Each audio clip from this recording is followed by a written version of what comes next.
So ayan mga boss, sa mga baguhan pa lang dyan sa pagtutono ng CVT or sa mga bagong riders pa lang, kabibili pa lang ng motor, kung gusto nyo may onting improvement sa performance ng scooter nyo, huwag agad kayong mag-jump sa palit lahat.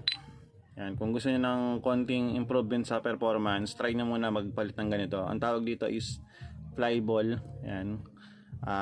Kadalasang tawag dito is bola. Yan, sa Tagalog, tinagalog lang kasi nga flyball.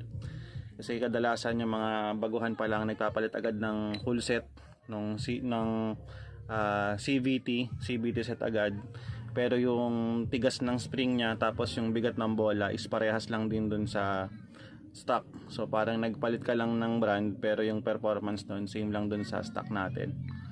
Kung gusto mo ng konting improvement sa performance na hindi ka ganong gagastos, try nyo muna magpalit ng flyball.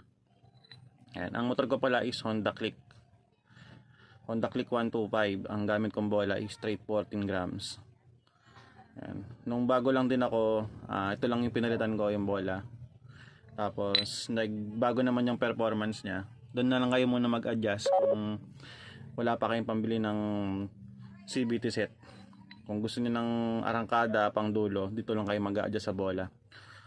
Wala na kayong magpapalitan, hindi na kayo magpapalit ng center spring, hindi na kayo magpapa-reangle ng pulley. Dito muna sa mga bago pa lang na gumagamit ng scooter, try nyo muna, baka mag-fit na sa driving preferences nyo yung bigat ng bola na gagamitin nyo. So yun lang, sana makatulong sa inyo tong video na to.